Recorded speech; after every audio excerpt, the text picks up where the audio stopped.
अस्सलाम वालेकुम नाज़रीन, सिंध टीवी न्यूज़ जे प्रोग्राम कराची डायरी में आऊं आहियां जो मेज़बान बशीर सजराणी। नाज़रीन, अॼु पाण ॻाल्हि ॿोल कंदासूं सिंध जे नाले वारे दानिश्वर मुहक़िक़ गुल हसन कलमतीअ ते। गुल हसन कलमती जंहिं कराचीअ ते केतिरा ई किताब लिखिया, 10 खां वधीक उन किताब लिखिया। बहरिया टाउन हुजे, ॿिटो मकानी निज़ाम हुजे, उन ते उन पंहिंजो पाण मल्हायो। हर महफ़िल में गुल हसन कलमती सियासी तोड़े समाजी माण्हुनि सां गॾु हूंदो हो। अॼु हू असां सां जिस्मानी तौर गॾु नाहे। गुल हसन कलमतीअ जे लाइ कराची आर्ट काउंसिल में ताज़ियती रेफरेंस पेश कयो वियो आहे। ताज़ियती रेफरेंस जेका तक़रीब आहे उन में अॼु पाण सिंध जे नाले वारनि अदीबनि, दानिश्वरनि, शाइरनि तोड़े जो लेखकनि सां ॻाल्हि ॿोल कंदासूं त गुल हसन जी हयातीअ बाबति उन्हनि जो छा चवणु आहे। अॼु हू जिस्मानी तौर असां सां गॾु नाहे रहियो ऐं उन जा जेकी लिखियल किताब आहिनि उन बाबति बि पाण ॻाल्हि ॿोल कंदासूं। त तहक़ीक़ जे हवाले सां ॾिसूं था, हिकिड़ो त आहे माण्हू किताबु पढ़े थो, पोइ वरी पंहिंजो शइ जेका उन ज़हन में अचे थी उनखे किताब जी सूरत ॾिए थो। पर अदा किताब त पढ़ंदो, किताब पढ़ी करे पोइ वञी उन जायुनि खे ॾिसंदो, जायुनि खे, उन शयुनि खे त वाक़ई शयूं हिते आहिनि या कोन्हनि, पोइ उन जे बारे में पोइ पाण लिखंदो। माना पूरे कराची जे एतबार सां, हर घिटी, हर बिल्डिंग जे एतबार सां उहो हर शइ खे पाण हिते ॾिसंदो। ऐं एसि ताईं जो ससी जे वार जे लाइ पाण सर पालारी जो रुखमान गुल पलारी विया, माना पूरे ससी जेका पंधु वेही त इन सॼो वाट विया वठंदे ओसि ताईं। एसि ताईं जो केच मकरान ताईं विया, 2 भेरा विया, हिकिड़े भेरे विया, कमु न थियो, वरी ॿिए भेरे विया। ऐं वरी ॿियो हिकिड़ो आहे, तव्हां शायदि ॿुधो हुजे, तव्हां हिते जा आहियो, त छा थींदो आहे, बिरशाह जो मेलो लॻंदो आहे, उहो ख़तमु थींदो आहे, पोइ हुते उहे फ़क़ीर हुतां निकिरंदा आहिनि, पहिरें पंधु ईंदा आहिनि शालाउत पहिरें पंधु। त हिकिड़े भेरे ईअं बि थियो, माना हिते बीमार हुयो, ढींगी थी, थोरो चङो भलो थियो, वरी पाण सर रुखमान गुल पलारी वरी विया होॾांहुं, त हुतां पोइ पंधु पिया, पोइ हुते पाणी जो मसइलो थियो, सभु कुझु थी विया। हिन सां छा थियो, वरी उनखे छा थी, वरी एडमिट थियो, न 20 ॾींहं वरी बि एडमिट थियो। त चवण जो मक़सदु आहे त इहे पहिरें पंधु कयूं, सॼी जेका रिसर्च जेका बि कयूं, वेही न कयूं, पर वञी त ऑन द स्पॉट उहे शयूं ॾिसी करे बि रिसर्च कयूं। त हिन हवाले खां आउं सम्झां थो त वॾे में वॾो मुहक़िक़ रिसर्च हुयो। बाक़ी वधीक पाण ॾिसंदो जेकी किताब लिखिया आहिनि रिसर्च जे एतबार सां, ऐं ईअं इन एतबार सां ॾिसूं था किथे हर जाइ ते जिते बि वियो उहे शयूं पंहिंजो लिखियईं, ऐं जेकी किताबनि जी सूरत में मूंखे मिलनि था। ऐं वॾो हिकिड़ो अदीब हो, वॾो माण्हू हो, ऐं वॾी हुनखे शाबत सां हुन वॾी जाकोड़ कई सॼी ज़िंदगी, ऐं एॾो कमु कयईं कराचीअ ते, एॾो वॾो किताबु लिखियईं कराची सिंध जी मारुगी। माना जेका इंफॉर्मेशन कराची ते आहे, हींअर हिकिड़ा दुश्मन चवनि पिया त कराची सिंध जी हुई कोन, आहे ई कान, इहा असां आंदी, सम्झी विया हूंदव। पोइ हाणे उनजो हुन जवाबु अहिड़ो ॾिनो आहे त हर शइ ते त कराची कॾहिं क़ाइमु थी, कीअं थी, माण्हू कीअं आया, ऐं सॼो त हिकिड़ो त कराची खे हुन कलम बंदि करे छॾियो सॼे सिंध लाइ, सिंध माण्हू पढ़े, नौजवान पढ़े। ॿियो जेको हुन ॿिया किताब लिखिया उहे बि तमामु सिंध जा ॿेट ऐं उहो सिंध जा शहर, इहे जेको कराचीअ जूं इमारतूं ऐं सिंध जा लाफ़ानी किरदार, त हिकिड़ो तमामु हुन ॿी ॻाल्हि त वॾी ॻाल्हि उहो त पोरियत माण्हू हो। ॾिसो हिकिड़ा माण्हू हूंदा आहिनि, पैसा हूंदा आहिनि, वॾो कमु कंदो आहे, वॾो माण्हू, इहो माण्हू न हो। हीउ पंहिंजे ज़ाती ख़र्च ते, पंहिंजनि पैसनि ते पाण हिन शख़्स कमु कयो। आख़िर में जेको हिन हींअर कमु कयो सो ससुई जी वाट हिकिड़ो किताबु लिखियईं, जेको आहे ससुई पुनूअ जो किसो आहे, त ससुई किथां हितां वई जिते विच ते पहुती ऐं ज़मीन फाटी वई, उतां वरी पुनू आयो हुई। त हिकिड़ो तारीख़ खे कलम बंदि करणु या ॼाण ॾियणु या सम्झ, ऐं सम्झां थो सिंध जे कल्चर तारीख़ खे हुन तमामु वॾी रोशनी बख़्शी ऐं हिकिड़े तमामु बहितरीनु माण्हू। आलिम बि हो, अदीब हो, मुहक़िक़ हो, तारीख़दान हो, साॻे वक़्तु सिंध जो क़ौमी कारकुन हो। उन हर फील्ड में पंहिंजो शानदार किरदारु अदा कयो। लिखण जे हवाले सां पंहिंजो जेके मुशाहिदाती जेके मामला हुआ, मसइला, तहक़ीक़ जो जेको अमल हो, उन में गुल हसन जेॾी तहक़ीक़ कई आहे। हर जॻह ते जंहिंजो गुल हसन पंहिंजे किताबनि में ज़िक्र कया, उहे शयूं गुल हसन पाण ॾिठियूं आहिनि उते वञी करे, ऐं सॼो जबल, सॼो पहाड़, समुंड, इहे सभु शयूं जेके से गुल हसन झागे उते वञी करे पोइ उन्हनि शयुनि खे कलम बंदि कयो। हिकिड़ो त उनजो इहो अदबी जेको पूरो एतिरो त वॾो आहे, आउं सम्झां थो त कराची जे तारीख़ ते या कोस्तान जे तारीख़ ते एतिरी कंहिं बि तहक़ीक़ कोन कई आहे जेतिरी गुल हसन कई आहे। जेके दख़ीम किताब छॾे वियो आहे, उनखे जेकॾहिं हाणे माण्हू पढ़ंदो, मुंहिंजे ख़्याल में अॻे जॾहिं असां पढ़ियोसीं त असांखे उन में उहे शयूं नज़र कोन थियूं, पर हाणे असांखे वधीक गुल हसन नज़र ईंदो, गुल हसन जी महिनत नज़र ईंदी, उहा सॼी उन किताबनि में समोयल आहे। त उन जेको अदबी पोरियो उनजो हो, कलमकार जी हैसियत सां तमामु वॾो हो। एॾो आउं सम्झां थो त कराची जे तारीख़ ते हिन खां अॻु में कंहिं कोन कयो ऐं उन कराची जी मालिकी जी जेके दावा था कनि त कराची जी केरु मालिकी कोन थो करे, उनखे ॿुधायो आहे त कराची जा मालिक त असीं आहियूं, सॼो रिकॉर्ड उन्हनि जे साम्हूं पेश कयो त कराची कॾहिं ठही, कराची त सिकंदर आज़म खां अॻु बि हुई। त उहो छाकाणि जो गुल हसन लिखारी सां गॾोगॾु हिकिड़ो क़ौमी कारकुन हो, हुन में कराची तोड़े सिंध जा जेके बि इशू आहिनि, कालाबाग डैम जो मसइलो हुजे, ॿिटे निज़ाम जो, या तव्हां ॿेटनि जी ॻाल्हि कई, उन में असां ॿेट बचायो एक्शन कमेटी ठाही, जंहिंमें गुल हसन बि हो, मोहम्मद अली शाह बि हो, आऊं बि असां गॾिजी इहो सॼो जदोजहद कई। त हर उन इशूअ ते जेके नंढा वॾा मलीर जा लोकल इशू जेके ज़मीननि जा इशू आहिनि या ॿिया आहिनि ॻोठनि जा, त शुरू खां वठी जॾहिं गुल हसन क़ौमी कारकुन रहियो, मुख़्तलिफ़ पार्टियुनि जो मेंबर बि रहियो, शागिर्द सियासत खां वठी हुन जेको सो क़ौमी तहरीक खाबी धुर जे सियासत सां हुनजो तालुक़ु हो, उन करे हुनखे उहो जज़्बो हो, क़ौमी जज़्बो, पंहिंजे क़ौम सां हुनखे मोहबत हुई, वतन सां मोहबत हुई, उन करे हर तहरीक जो हिसो रहियो ऐं उन में सरगर्मी सां हिसो वरितो। ख़ासि तौर ते पछाड़ी वारे ॾींहंनि में जेको बैरिया टाउन जो इशू आहे, उहो रुॻो बैरिया टाउन आहे, बल्कि सॼी सिंध जेका आहे सो वालार जे हेठि आहे। ज़ुल्फ़कार आबाद आहे, बैरिया टाउन आहे, ॿिया नंढा नंढा बैरिया टाउन ॻोठनि जे नाले, सोसाइटियुनि जे नाले, हाउसिंग स्कीमनि जे नाले, तरक़ी जे नाले सां जेका तबाही आई आहे, उन खे गुल हसन चिटनि लफ़्ज़नि में उनजी निंदा बि कई, उन ख़िलाफ़ु बीठो, सफ़ावर थियो ऐं सॼी संगत खे वठी करे जेका जदोजहद थी। ऐं उन में आउं सम्झां थो त भले उन जा के असां उन मनसूबनि खे ख़तमु कराए कोन सघियो, पर उनखे बदनाम खुआर उनजी असली शिकिल ऐं उन्हनि खे गैर क़ानूनी करार ॾियणु सुप्रीम कोर्ट में, इहे सॼा मामला जेके हुआसीं उन जदोजहद जो ज़रियो हुआ। त इन हवाले सां बि गुल हसन जो वॾो कमु आहे। वरी गुल हसन जो शख़्सी पासे ईंदासीं त तमामु मिलणहार शख़्स, मिलणसार, ख़ुशि, हर वक़्तु तव्हांखे खिलंदे, तव्हां जेके तस्वीरूं गुल हसन जूं ॾिसनि त गुल हसन कॾहिं बि उन्हनि जो वात बंदि कोन हूंदो, खिलंदो पियो, ॾंद निकिता पिया हूंदा। त हमेशह ख़ुशि रहियो, हर मौक़े ते ख़ुशि रहियो। मक़ामी सतह ते यारी दोस्ती, भाई पी, राज बिरादरीअ जेके असांजूं रवायतूं आहिनि, उन्हनि जो बि उहो अमीन हो। गुल हसन कलमती साहब बिल्कुलु वॾो स्कॉलर हो ऐं ॿियो त उन्हनि घणो कुझु लिखियो ऐं पुराणी हुन सां न्याज़मंदी हुई, पर ख़ासि करे कराचीअ ते उन्हनि जी जेका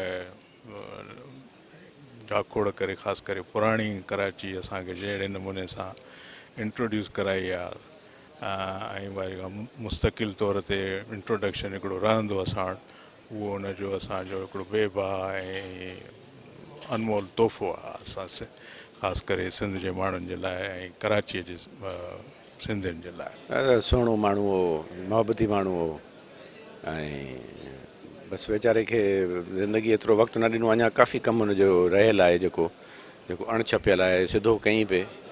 इनफैक्ट हीअं रिसेंटली असां जेको हिनजो इनॉग्रेशन थियो उन में हिन इहा ॻाल्हि कई हुई त हाणे ईंदड़ दफ़े वरी 2-3 किताब ॿिया आणींदो, पर मोहलत कोन मिले। आई एम श्योर त हुनजी जेके पोयर दोस्त आहिनि, गुलस इहो पालारी साहिबु आहे, उन वटि आहिनि हुन जूं मुसवदे जी कॉपियूं, ऐं उमेदु थो करियां त उहो हुनखे छपाईंदो, पर कलमती जहिड़ा माण्हू घटि थींदा, वरी न थींदा।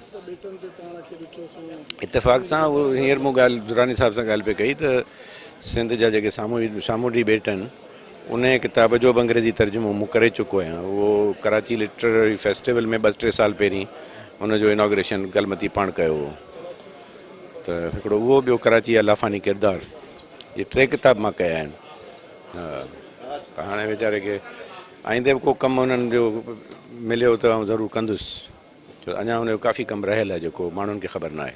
मुंहिंजो ज़ाती दोस्त बि ॾाढो, ऐं हिन जेके कराची जे मागनि मकाननि जी मिसाल, कोई बि पुराणो माग उनजी हिस्ट्री जेका किथां ॻोल्हे कढंदो, उनजी तारीख़, एम्पायरिस्ट, जेको बि अहिड़ा त साईं उनजी असांखे ख़बर ई न हूंदी उनजे मागनि मकाननि जी पीड़ किथां वठंदो ऐं किथे खणी पुॼाईंदो, ऐं पंहिंजो महिरबानी करे किताबु जेको बि लिखंदो पंहिंजे सुहिणा अखरनि सां मूंखे पेश कंदो। गुल हसन कलमती साहब वॾो जाखोड़ी माण्हू हुयो। हुन जेको हिडन फैक्ट हुया जेके जीअं कराची खे हिकिड़े मुख़्तलिफ़ तरीक़े सां पेश कयो वियो, कुझु ईअं ॿुधायो पियो वञे त जहिड़ो कराची पैदा ई 1947 खां पोइ थी आहे, पर कराची असुलु इन्हनि लोकल सिंधी माण्हुनि जी हुई, ऐं जंहिंमें गुल हसन कलमती बि लोकल माण्हू हुयो। ऐं हो मां एक्चुअली सेक्रेटरी कल्चर बि हुयुसि जॾहिं, त उन सां काफ़ी मुलाक़ातूं रहियूं ऐं गुलसन जे नमूने ॿुधाईंदो हुयो त हुन ॿेड़ियुनि में पंधु पहाड़नि जा पंध करे मुख़्तलिफ़ जायूं ॻोल्हियूं ऐं निशानदेही कई। इवन लतीफ़ साईं जा जेके तकिया हुया उहे बि हुन आइडेंटिफाई कया ऐं हर ॻाल्हि खे हर हिक माॻ खे हुन कलमबंद कयो ऐं असांजी तारीख़ में हुन वॾी कंट्रीब्यूशन कई आहे। ऐं ख़ासि करे वरी हुनजो जेको कराची जो किताबु आहे जेको डॉक्टर अमजद सिराज अंग्रेज़ी में ट्रांसलेट कयो आहे, उनजो फ़र्क़ु इहो पियो आहे त उहा शइ हिकिड़ी कम्युनिकेट थी वई आहे ऐं हर आम ख़ासि खे। मां सम्झां थो त गुलसन कलमती हिकिड़ो सिंध जो ऐं हिकिड़ो कराची जो फर्ज़ंद हो, उनजे नाले ते का हिकिड़ी वॾी शारा या वॾो को इदारो जेको आहे मनसूब करणु घुरिजे ऐं उनजी जेका रिसर्च आहे उनखे जारी रखणु घुरिजे। गुलसन खे इहा असांखां शिकायत हूंदी त गवर्नमेंट जे तरफ़ां असां हुनखे फंडिंग न ॾेई सघियासीं, जेका मां बिल्कुलु मञां थो ऐं हुन अक्सर इहो ज़िक्र बि कंदो रहियो त जेकॾहिं इन जी रिसर्च खे वधीक गवर्नमेंट फंडिंग सां कराए सघिजे त उन में वधीक तहक़ीक़ बहितर थी सघे थी। जी बहुत बड़े दुख की बात है, एक ऐसे अजीम इंसान थे वो, और ये कैंसर जो है ये ऐसी बीमारी हो गई है। मेरे 7वें ये दोस्त हैं 1 साल में जो गए हैं कैंसर से, और मुझसे कम से कम 11 साल छोटे थे। तो बहुत दुख हुआ उनका हमसे पहले, और मतलब एक ऐसे जो हम बात करते थे ना कि भाई एक जो ऑर्गेनिक इंटेलेक्चुअल होता है, जो ग्रामशी कहता था, तो ये उसकी एक बहुत अहम मिसाल थे कि जिस इलाके में वो पैदा हुए थे वहीं रहे। पिछले 20 साल से ज़्यादा हो गए, हम भी गुलशन मेमार में चले गए पायलर का अपनी वहाँ, तो हमारी काफ़ी मुलाकातें रहती थी और हमेशा उनसे कुछ सीखने को मिलता था। और सबसे ज़्यादा ये बात थी कि इंसान को काम करना चाहिए लोगों के साथ मिलकर और कभी मायूस नहीं होना चाहिए। तो मुझे तो इतना बड़ा दुख हुआ है कि मैं आपको बता नहीं सकता हूँ। बहुत दानिश्वर सिंध में पैदा हुए हैं, लेकिन उनकी तरह के बहुत कम होंगे, बहुत कम होंगे। और कोशिश हमें करनी चाहिए कि उनके काम को ज़्यादा से ज़्यादा आम लोगों तक हम लेके जाएं। और जो जैसे अब अमलन उन्होंने, आपको याद होगा इंडिजिनस पीपल राइट्स का उन्होंने प्लेटफॉर्म बनाया था जब ये बैरिया टाउन आके इनक्रोच कर रहा था पुरानी आबादियों के ऊपर, तो वो उन्हीं की सोच थी और उन्हीं का वो पूरा उसमें जो है वो साथ था कि ये चीज़ चली थी। और इतने बड़े टाइकॉन को ललकारना कोई आसान काम नहीं होता है, और वो बिल्कुल ऐसे नॉर्मल कर रहे थे कि भाई ये काम तो ज़िंदगी के होते ही हैं। तो बहुत बड़ी इंस्पिरेशन थे वो हम सब के लिए, और बहुत बड़ा नुकसान है जो कोई और शख्स मेरे ख़्याल में अभी इतना जल्दी उसको पूरा नहीं कर सकेगा। तो उनके काम को ज़्यादा लोगों तक जाना चाहिए और वो काम लोगों की समझ में आए। और वो चूँकि ज़िंदगी में कभी उन्होंने अपनी जो है अपनी बात ज़्यादा करने की कभी कोशिश नहीं की थी। हमें लोगों को उनकी ज़िंदगी के बारे में बताना बहुत ज़रूरी। यार गुलसन कलमती जे लाइ मां छा चवां, छो जो असांजो त शुरू ॾींहं खां यानी कि जेको असां होश संभालियोसीं, असां क़ौमी तहरीक में रहियासीं, GSN में साईं GM सां गॾु। ऐं हिन खे सिंध जे इश्क किथां किथां खणी वियो। अच्छा, सिंध जे इश्क सां तव्हां साईं खे जेको सो भिटाई सिंध जे इश्क में मस्तु कयो, साईं असांखे सिंध जे इश्क में मस्तु कयो। ऐं इहे जदोजहदूं, इहे जेके कोशिशूं गुलसन कलमती जूं, ॾिसो तव्हांखे ख़बर आहे त हिन मुल्क जे वजूद में अचण खां अॻु कराची किथे हुई, छा हुई, कराची जा छा हद दंग हुआ, कराची यूनिवर्सिटी खां पहिरियां त का शइ न हुई। ऐं हेॾा ऐं गुलसन कलमती सिंध जी मारवी किताब लिखी असांखे ॿुधायो त असल मालिक असीं आहियूं।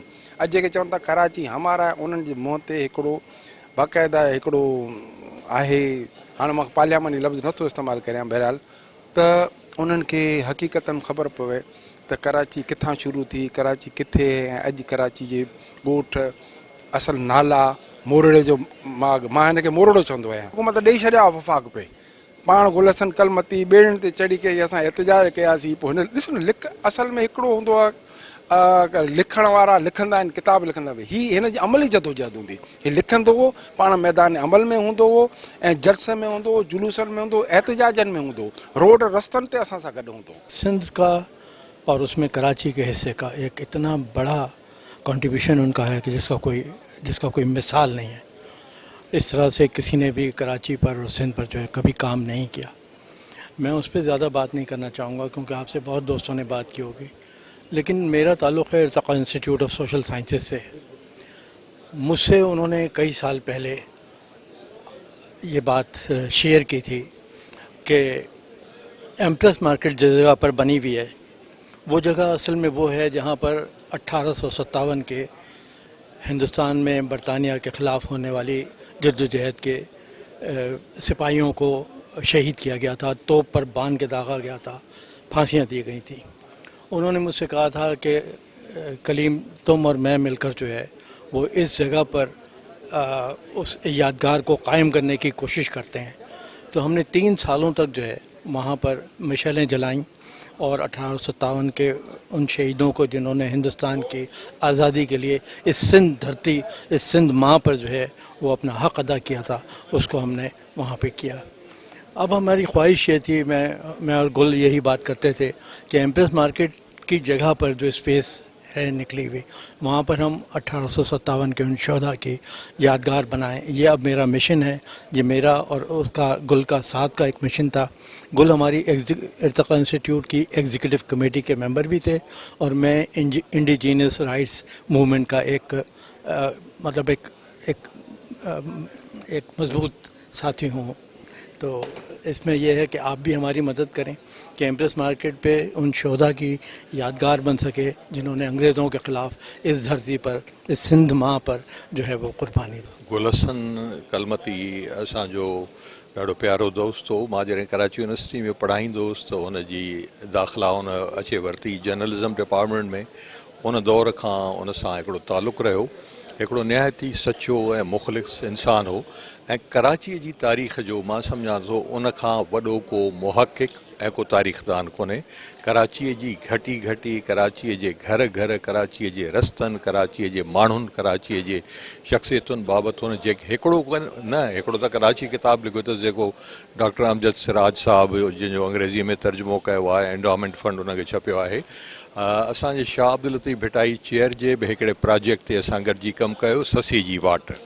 उन में हुन जेका जाखोड़ कई ऐं केतिरनि सालनि जी महिनत सां हुन किताबु लिखियो, उन मां उन जी इल्मियत, उन जी ज़हानत, उन जी सोच, उन जी फ़िक्र जी अक्कासी थिए थी। साईं गुलशन कलमती साहब वॾो कंट्रीब्यूशन आहे कराची जे हवाले सां। कराची जे माग मकाननि ऐं कराची खे जंहिं अंदाज़ सां कलमती साहब अख सां ॾिठो, कंहिं ॿिए नठो जेको आहे सो। जेके भुलियल शयूं, कराची हिकिड़ो मुल्क न आहे, हिकिड़ो जेको आहे शहर न आहे, समुंड आहे। उन समुंड मां जेको कलमती साहब जेको आहे सो शयूं ॻोल्हे कराची खे उजागर कयो जेको आहे सो। ऐं हिन जो माण्हू जो एॾो कंट्रीब्यूशन आहे। लोअर मिडिल क्लास जो माण्हू, आम पब्लिक माण्हू मागन मकान ते घुमंदो वते जेको आहे सो डिस्कवर कयईं। अहिड़ो इंसानु जेको आहे सो वरी पैदा न थींदो। हिन जो वॾो कंट्रीब्यूशन आहे तारीख़ में, हिस्ट्री में जेको आहे सो। हिन अज़ीम माण्हू जेको आहे सो एसा ॼारायो त जेकॾहिं तव्हां अहिड़ो कमु करे सघो था, ॿिनि लाइ राह रस्तो हमवार कयो अथई। ऐं मां सम्झां थो त तारीख़ में सदाईं ज़िंदा रहंदो।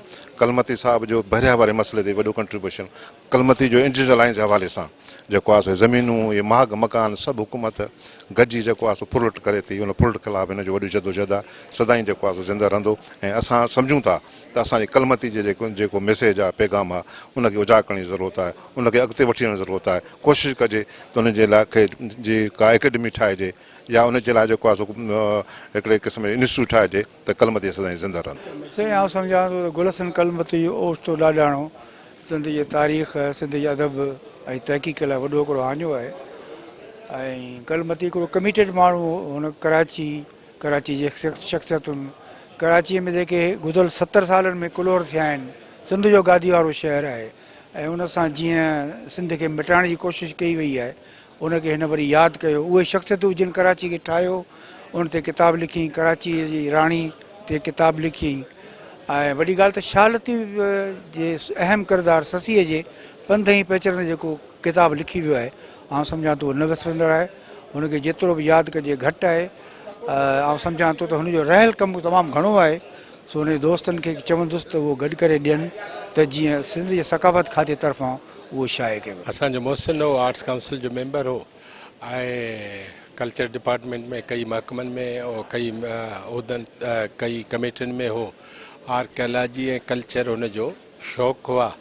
हो कई सियासतनि में रहियो, पोइ हुनखे ख़बर पई त लिखणु ज़रूरी आहे, पोइ लिखियो हुन, रिकॉर्ड कई सिंध सॼी खे, ख़ासि तौर ते कराची खे रिकॉर्ड करण सां गॾु हाणे इहो थियो त कराची रिकॉर्ड थी वई, चपो चपो रिकॉर्ड थी वियो। जेके हीरा हुआसीं हीरा ॿुधाईं, जेके गुंडा हुआसीं गुंडा ॿुधाईं।